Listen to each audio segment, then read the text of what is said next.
ನಮ್ಮ ನೆಚ್ಚಿನ ಯುವ ನಾಯಕರಾದ ದೀಪೂರ್ ಅವರಿಗೆ ಹೃದಯಪೂರ್ವಕ ಸ್ವಾಗತ ಕೋರುತ್ತಿದ್ದೇನೆ.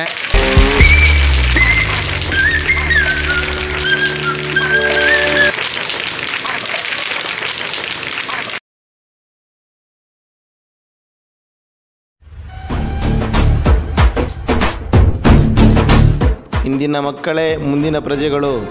ಗುರು ಹಿರಿಯರಿಗೆ ಗೌರವ ಕೊಟ್ಟು ಒಳ್ಳೆಯ ಶಿಕ್ಷಣ ಪಡೆಯಿರಿ. ಮಾನವೀಯತೆಯ ದೃಷ್ಟಿಯಿಂದ ಎಲ್ಲರನ್ನೂ ಸಮಾನವಾಗಿ ಕಾಣಿ. ಸ್ವಚ್ಛತೆಯನ್ನು ಕಾಪಾಡಿ. ಜೈ ಹಿಂದ್, ಜೈ ಕರ್ನಾಟಕ ಮಾತೆ. ಯಾವುದೋ ಗೌರ್ಮೆಂಟ್ ಸ್ಕೂಲ್ ಕರ್ಕೊಂಡು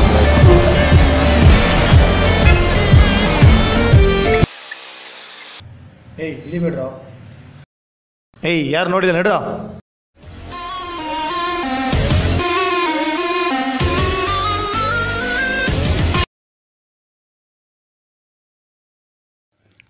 ಗಾಡಿ ನಿಲ್ಲಿಸಿ. ನಿಮ್ಮಂಥವ್ರ ಜೊತೆ ಕೆಲಸ ಮಾಡೋಕ್ಕಾಗಲ್ಲ ಸರ್. ಇವ್ನ ಮಾತೇನು ಕೇಳ್ತೀನಿ? ನಡಿಯ ಗಾಡಿ ತೆಗಿಯ. ಗಾಡಿ ನಿಲ್ಸ್ಬಿಟ್ಟಲ್ಲ ಏನಲ್ಲಿ ಹೋಗಲ್ಲಿ. ಸರ್, ನಿಮ್ಮಂಥವ್ರ ಲೀಡರ್ ನಮ್ಗೆ ಬೇಕಾಗಿಲ್ಲ ಸರ್. ನಿಮ್ಮ ಜೊತೆ ಕೆಲಸ ಮಾಡೋಕ್ಕೂ ಮನಸ್ಸಿಲ್ಲ ಸರ್ ನಮ್ಮ ಹತ್ರ.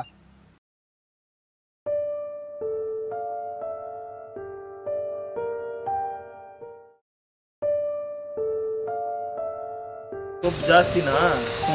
ಸ್ಕೂಲ್ಗೆ ಹೋಗ್ತೀರಾ, ಗೌರ್ಮೆಂಟ್ ಸ್ಪೆಷಲಿಸ್ಟ್ ಎಲ್ಲ ಬೇಕು ನಿಮಗೆ. ಆದರೆ ಗೌರ್ಮೆಂಟ್ ಸ್ಕೂಲ್ ಹತ್ರ ಆಗೋದು ನಿಮಗೆ. ಜೊತೆ ಅಂತೀರಾ, ನೀವೇ ಬಾಟ್ಲು ಬಿಸಾಕ್ತೀರಾ. ಮಾನವೀಯತೆ ಅಂತೀರಾ? ಮಾನವೀಯತೆ ಅಂದರೆ ಏನಂತ ಅರ್ಥ ಆಗುತ್ತಾ? ಮಾನವೀಯತೆ ಅಂದರೆ ಏನಂತ ಅರ್ಥ ಆಗುತ್ತಾ ನಿಮಗೆ? ನಿಮ್ಮಂಥವ್ರ ಹತ್ರ ಕೆಲಸ ಮಾಡೋಕ್ಕೆ ನಮ್ಗೆ ಇಷ್ಟ ಇಲ್ಲ.